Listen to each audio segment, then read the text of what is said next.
Before we begin, look behind you. Are you absolutely sure you are alone in that room? Because the story I am about to tell you is the reason I never sleep with the lights off anymore. If you value your sleep, I suggest you stop listening right now. But if you want to know what truly hides in the dark, listen closely. It was a Tuesday night, deep in the winter, around 3:15 in the morning.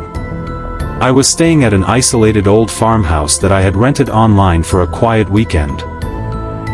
The house was charming by day, miles away from the nearest neighbor. But at night, the silence felt unnatural. It was so thick it seemed to press against my ears, making every small sound feel louder in the darkness. I was lying in the master bedroom downstairs, trying to sleep but failing. I was just scrolling through my phone, the only source of light in the entire room, when I heard it. A faint, soft sound coming from the ceiling. It was distinct. It was not the wind outside, and it was not coming from the walls. It was coming from directly above me, in the room on the second floor. I froze, holding my breath. I had been told the second floor was locked and empty. I tried to reason with myself. Maybe it was just the old house settling, or wood expanding in the cold. Maybe it was an animal that had gotten into the attic. But the sound was rhythmic. It sounded like something was slowly moving itself across the wooden floor. Something heavy.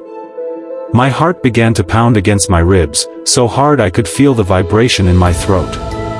I stared up at the dark ceiling, my eyes trying to see through the gloom. Slowly, a horrifying realization hit me. A drop of something cold and thick landed directly on my forehead. I automatically wiped it away with my hand and brought it close to the faint glow of my phone screen. It was not water. It was a dark, foul-smelling liquid. And another drop fell, this time on my sheet, leaving a dark stain that seemed to spread too quickly. Panic set in.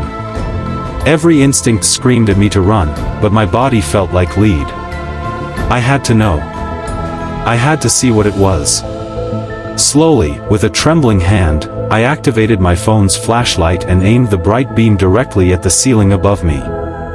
What I saw in that moment will haunt me until the day I die. The ceiling above my bed was not empty. A figure was clinging to it, upside down, like a massive, distorted spider. It was impossibly thin, with long, gray limbs bent at angles that no human bone should ever allow. It did not have a face. It was just a smooth, pale expanse of skin, with a single, horizontal, jagged slit for a mouth.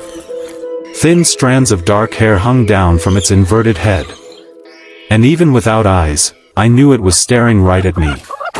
The moment the light hit the creature, it reacted. It let out a high-pitched, wet hiss that seemed to vibrate through the room. And then, it began to move. With terrifying speed, it ran across the ceiling and down the wall towards the foot of my bed. I could hear its joints snapping with every rapid movement. It was coming for me. It was not trying to hide anymore. That hiss broke the spell of my paralysis.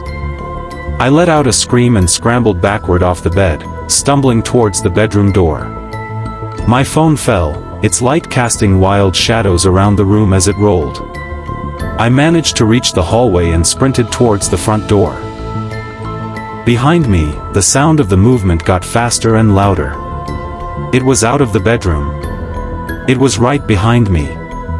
I threw myself at the front door, fumbling with the lock. My hands were shaking so much I could not grip the handle.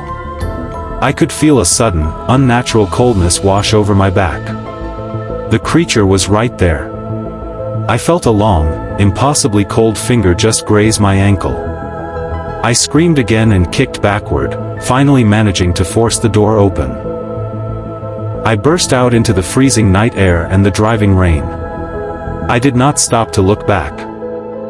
I did not care about my car keys or my wallet. I ran until I hit the main road and flagged down a truck 2 miles away. I told the police everything. They went to the farmhouse the next morning to check it out. They found the front door wide open, but inside, there was no sign of anyone. The locks were all intact. There was no creature. But when the officer inspected the master bedroom, directly above where I had been sleeping, he found something that even he could not explain. On the ceiling, embedded into the plaster, were the charred, black burn marks of 5 long, thin, human-like fingers. I have moved many times since that night. I refuse to stay in any old house. But sometimes, in the dead of night, usually around 3:15 in the morning, I still hear that same sound in the room above me. And in that moment, in the dark, I know that it finally found me again.